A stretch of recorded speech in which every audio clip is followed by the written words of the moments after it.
A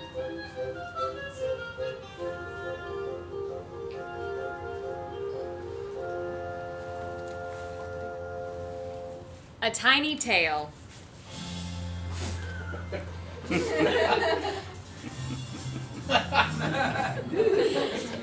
Thatched Man, episode the first. There was a little thatched man who lived in the woods in a little thatched house. Every morning at 10, he would go to his front gate, which was locked, to see if the newspaper had come, which it never did. And every afternoon at 3, he would go to his front gate to see if the mail had arrived, which also never did. But the little thatched man was not dispirited because he believed in magic, the good kind. And so many long years told past, broken only by the fluttering whistle of owls, which he sporadically mistook for magic, rather than merely magical, causing the owls to loud laugh at his expense, for which they felt badly later. Most days, late in the day, the little thatched man would sit at the back of the house by the creek and watch the water lap at the rocks and make the moss intrepid. Some days, gum wrappers would float by. Other days he could not prophesy, the little thatched man would rush out into the woods and bellow for the magic to show itself, but it would not. On those days, the owls would feel sorry for him and say nothing. Today, like most days, the little thatched man settled in to watch the creek and found that it was not circulating, not like any other day at all. The water did not lap, the moss did not joust, no gum wrappers floated by. The little thatched man's face reflected back at him, clear and undisturbed. Yet the water wheel at the side of his house turned gently, noiselessly, imperious at the water that now ignored it. All was quite quiet, and the little thatched man easily heard when the footsteps began to come along the gravel path. They were colorful footsteps, emerald, indigo, bergamot, the taste of crimson and coffee, and pewter softening the edges. They were dainty footsteps, spongy but sure, and the gravel protected them. They were footsteps that smelled like hair, and they were fiercely female. The little thatched man could not help but listen and to smile. The footsteps paused by the century nimbus of careful woven geraniums that prowled the front gate of the little thatched man's little thatched house. He had not planted the geraniums, but he did mind them as if they were his to worry over and plot about. And then the footsteps smoothed their skirt, freshened their lipstick, and glided through the gate, up the path toward the front door and into the house.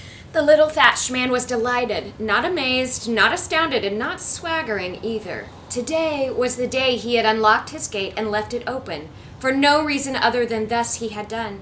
It was a sunny day, but so were so many others. Today the trees were brimming with leaves, but they always were.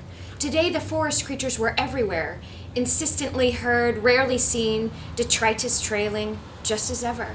And the creek had stopped flowing today, even though the water wheel continued to turn. But why not? Today was the day he had unlocked his gate and left it that way.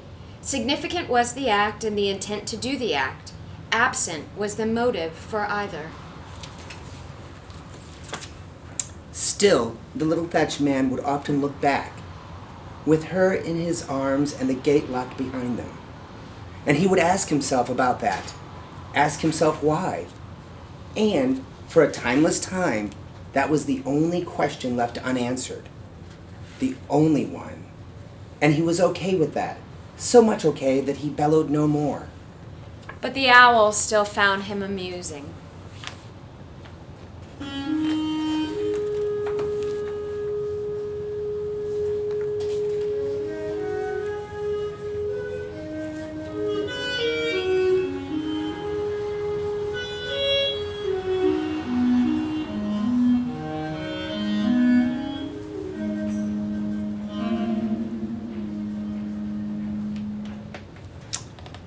The Thatched Man's Moon, episode the next. In the little thatched house, the little thatched man had a saying. It was something he had seen stitched in a small sampler some years ago, in town before he had come to the woods. It was something he could not seem to forget.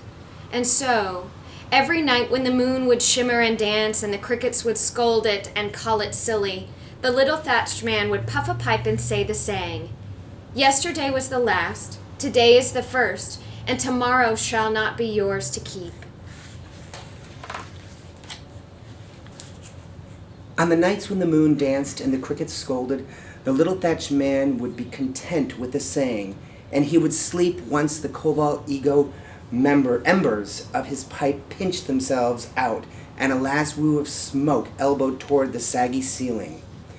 But then one night, on the night of the new moon, the no moon, with darkness dominoes around him and mischief loosed within, the little thatched man up and said the saying and commenced immediately to wax pensive, perplexed, and illocutably perturbed.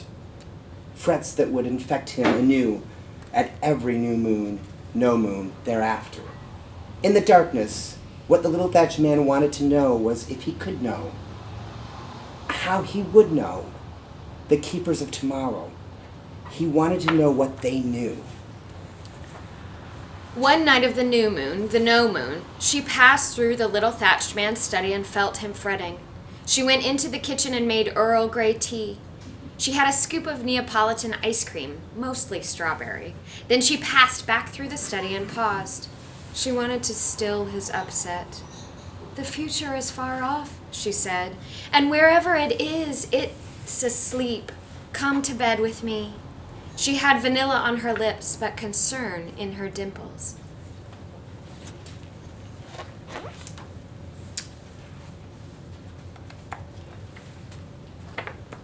So the little thatched man twinkled, stowed his tergiversations and his tobacco, and padded after her. He wanted to still her upset. The next new moon, the no moon, the little thatched man tippy-tamped his pipe and said the saying he had seen on the small stitch sampler and agreed that the future was forever out of reach. But whatever it was, he was quite confident that it did not sleep. Perhaps it needed to, but it did not, and neither could he. Outside, this night, the crickets had nothing to scold, and in the darkness they danced because no one would know.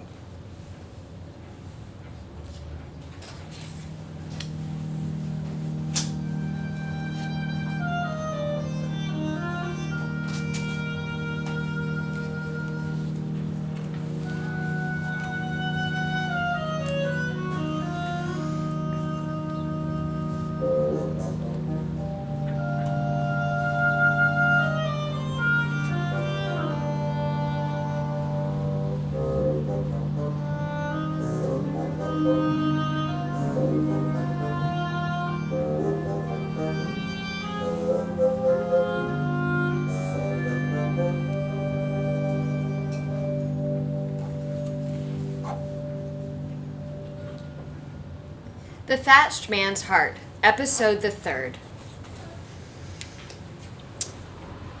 In the little thatched house, the little thatched man had a back room with a back closet and a dresser.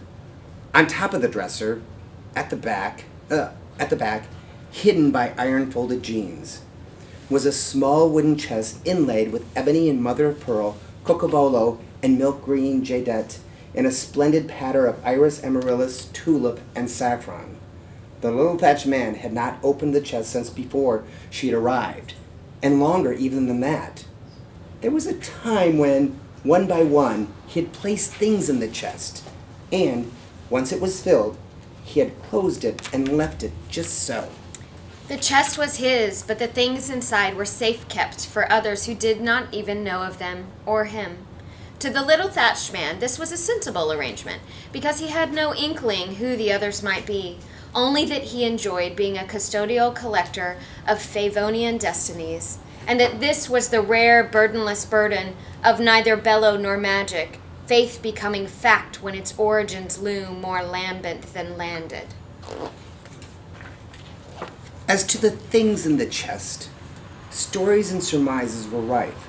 But one thing in the chest had no known history or context, and this was something swirly, small and delicate and old, something which the little thatched man had spied one day as a pendulum dangled from a very great fir tree beneath an even greater nest of fat and furry raccoons. The little thatched man was convinced that the thing had been there long before he found it, just not in the same light, and accordingly invisible until that moment.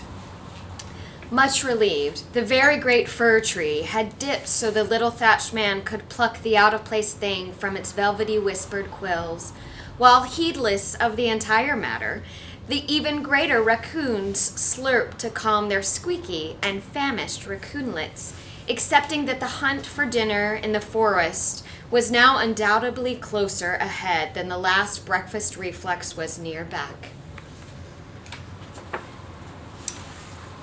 But the little thatched man was palpitated.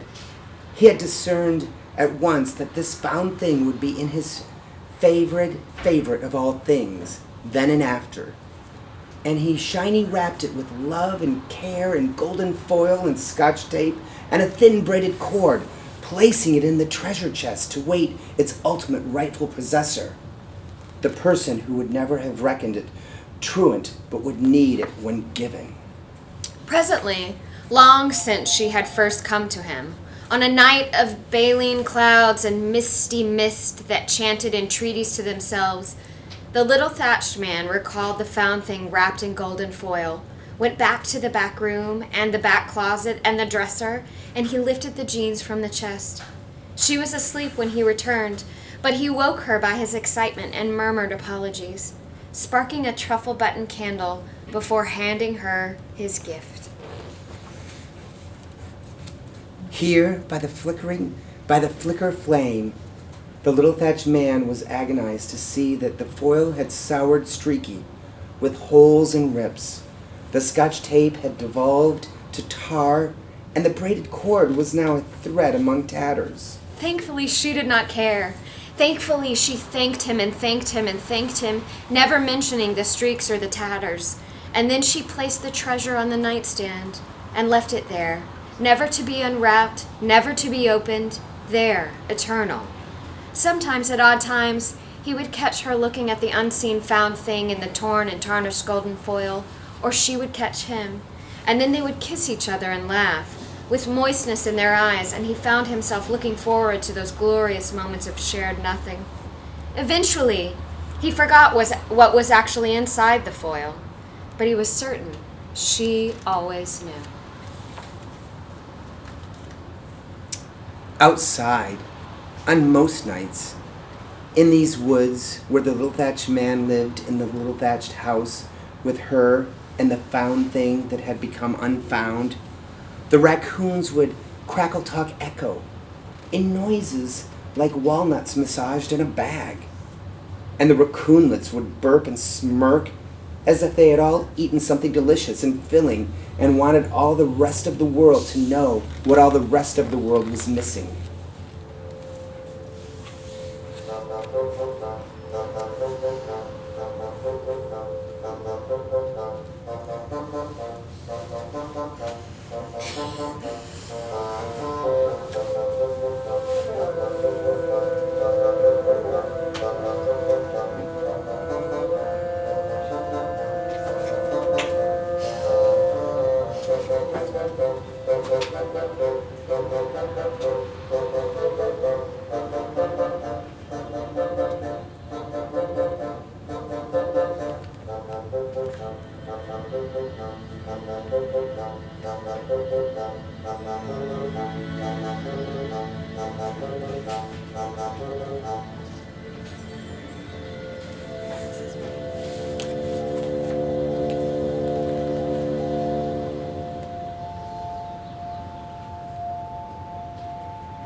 The Thatched Man's Mirror, episode the last.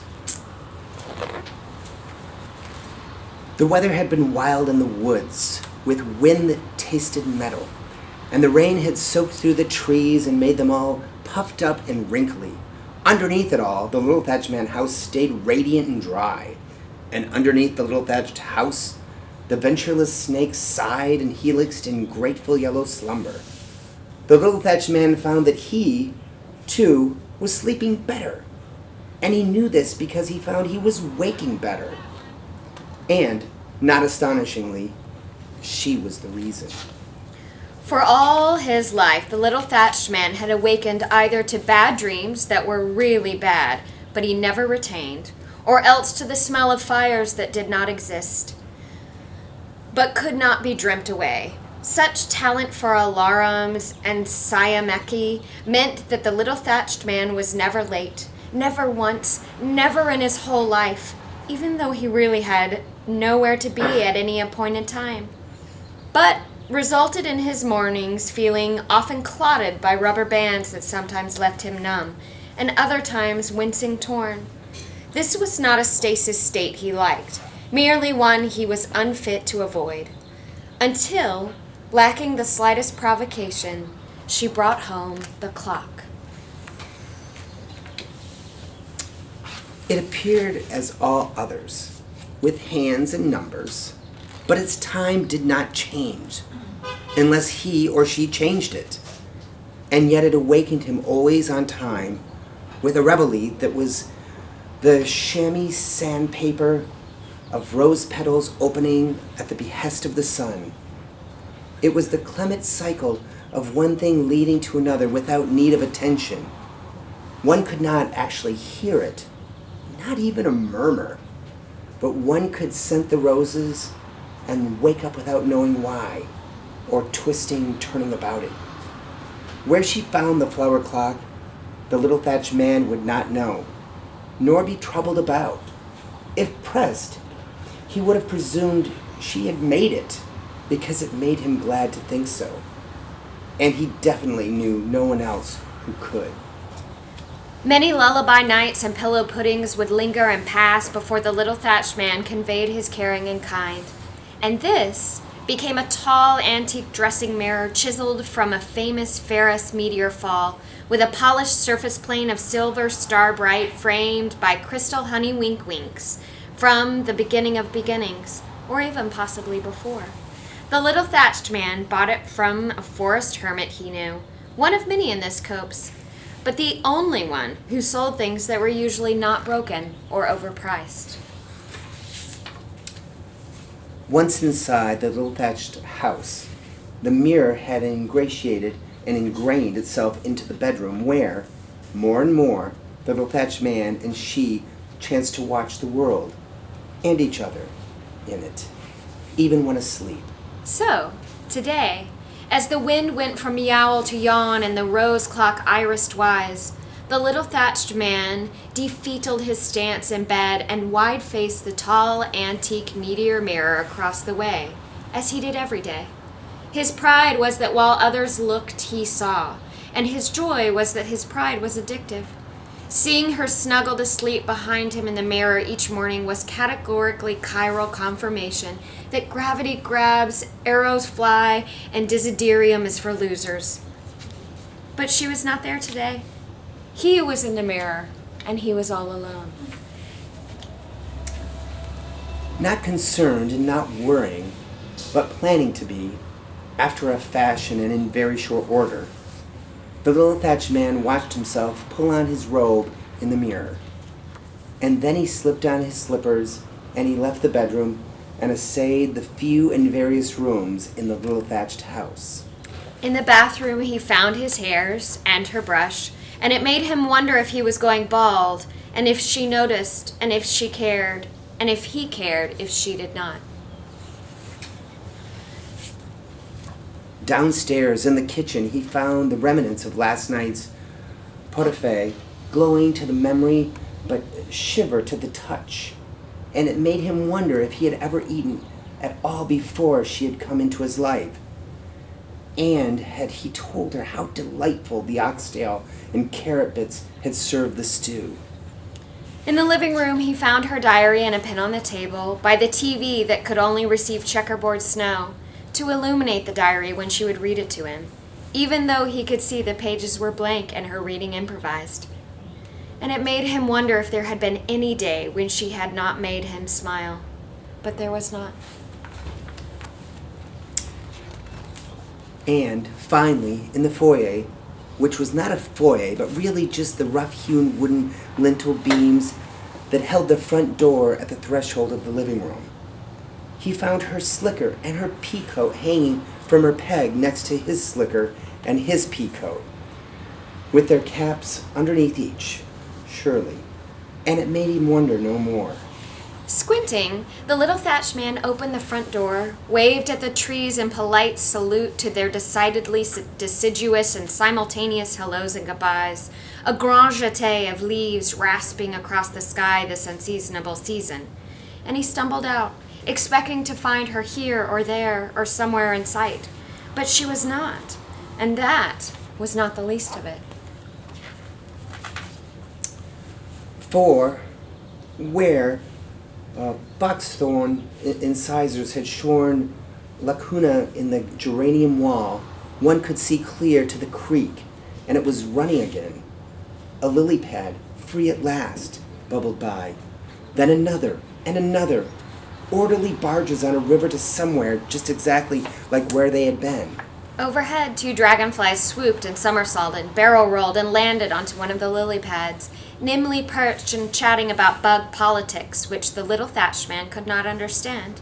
And then they, too, were off on the stream, replaced by a gum wrapper. When the creek flowed, there was always a gum wrapper, it seemed, and curiously, no one in these woods had ever been known to chew gum. Flushed with all these strange and startling observations, the little thatched man darted back inside the little thatched house and closed the door distinctly. The creek had stopped running the day she had arrived. Now it flowed once more. So what? The little thatched man determined to presume neither yin nor yang. After all, why should he? Presumptions were not truths, but were often stepping stones in entirely the wrong direction. Presumptions live solely to camouflage and costume, to curtain and circumscribe, to conflate content with contentment and contentment with containment. Anyway, that is what the little thatched man now presumed. The answer was to ask the questions, question the answers, and live your life. Therefore, and forsooth, and henceforth, and furthermore, to accept nothing and know nothing, and to propound debriding inquiries that might expose anything painfully echt. The little thatched man went softly and stoked the fire for some minutes, rearranging the coal crumbs. Sis, snap, purple, comet, pft, orange, as he presumed to ponder how he might contrive to presume nothing, and ponder nothing at the same time. But then his feet abruptly arched and toe climbed the staircase, taking him against his will back to where the day had begun, to the bedroom, to the empty bed, to sit and sob, and a breathless grimace at the meteor mirror. And there she was, in the mirror, naked and asleep, her back to him. A shining arpeggio of arterial blonde chicane, treble tuned to the seamless embrace with which he held her every night. There she was, in the mirror, for him to admire the scooped melody of her hips, the tidal harmony of her legs, the mosaic aria of skin and shadow, the riffs and scales and pitched ichor of what is felt rather than composed, drawn, concocted, or measured. There she was, in the mirror, as he listened for the water in the creek outside, and it was sanguine, salty, and spiced poblanos, trickling and tinkling and dripping in percussive perfection, while the wheel positively shrieked the joy of mattering again. And the little thatched man knew in that moment that if he turned away from the mirror, she would be gone. So, tetanus tight but fissy and fenestrated, he stared at the mirror forever, until the squid hours came in inky dark beneath an ocean sky where she was the eyeball, and then he woke up and the mirror was gone. But he did not know, because all he knew was now. Her hairbrush was gone as well, along with the flower clock, and the foil-wrapped treasure was not on the nightstand. Downstairs, the pot-au-feu was cleaned up as if the next would be without precedent. In the living room, there was no diary and no pen, and in the foyer, her slicker, peacoat, and cap were not on her peg, which he did not consider to be her peg, or a peg partial to anyone anymore, or ever. But the TV still played Checkerboard Snow, and in it, the little thatched man suddenly believed he could see people, or animals, or constellations, or fields of barley. He was not clear which. I'll bet all were excellent. Outside the gate was locked, as was its wont, so the little thatched man unlocked it, as was his wont, stepped out and looked around, and then came back inside his grounds and wandered aimless to the creek. He had forgotten to relock the gate, but he had forgotten in the instant he heard the gorgeous rainbow riot of her barely footfalls on the gravel path leading to his front door. He came up behind her just as she was about to knock, and he adored her hand. There was not another like it anywhere, he was sure. And when she heard him and whirled and smiled, he saw himself in her eyes and she in his. They had not met before. I look at you and I see a better me, he gushed. Me too, she giggled. And hadn't we better figure out why? And that was the agency by which she accepted both his soon-stated invitation to come inside and his no-need-to-stay invitation to remain. Later on, much later, she would go out for a brief while and bring home a clock, or perhaps a flower, but not a clock that was a flower, nor a flower that was a clock. Later on, much later, she would go and accomplish many things, and he too, for each other and for themselves, and there would be much newness to savor and compare over tender-done dinners and copious cuddles and unwatched TV. Later on, but not now. Now was an occasion for staying Cecil at home, a moment to be remembered, but not a moment for remembering. Now was the first for the little thatched man and for her to never feel old while finally beginning to grow old together, without ever noticing it. To agree, to argue, to demand, to compromise, and to laugh, to live. Now was for noting that things must change, not how, and never when, and that everything counts and nothing is always something, but haunts are best left to ghosts. And as for love and happiness, at what terribly crossroads of stringy dimensions and mad macadam must they exist? At which uncommon compass would hold the heading to save all those myriad and trampling travelers from pilgrimage long and odyssey lost? In answer to his own questions, which he was not afraid to ask, and not panicked at all to hear the answers, it occurred to the little thatched man that your heartbeat clutches by dint of release. You cannot desire what you dare not deserve. Ionic is ironic, and covalent, codependent. And so it could well be that only an empty mirror would exegetically deign to accept you without demur, particularly if a palisite, the requisite forest hermit, and a suitable price are all equally involved. Reason enough to find a hermit who might find a mirror, when reason, in fact, not enough. A hermit who admits to gum chewing, stupendous, but not now, and hopefully not ever. Because the most unreasonable thing of all just might be the true truth of it, that there is no mystery in this world, only magic. Always there between the Ubak and the Adret of the epic impossibility of life, easily heard once bellow becomes hush, and challenge is bid entry through locks unlocked at random moments of fate, fecund to none. Magic indeed, the magic of inevitable surprise. With that, the little thatched man's mind went to ease, and his body too, while, underneath the little thatched house, quite agreeing that staying put was vastly much superior to putting out, one of the ventureless snakes stretched, and then they all did, and one of the ventureless snakes opened its eyes, then they all did, And then all of the ventureless snakes hissed and began to unwind and unravel from one another, each feeling golden waffle warmed and verging on frisky. The end. I'll tell you the tale.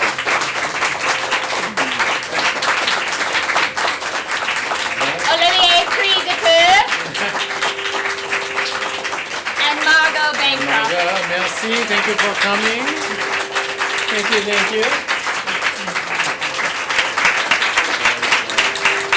Thank you. Gillian and Michael. So you must always look at all the artwork. Just reading it and not seeing the picture next to it, that is the real magic to it. So always just look at the picture, read it, and then take a moment, and it is just beautiful and wonderful. There you go, you guys. Thank you. Thank you.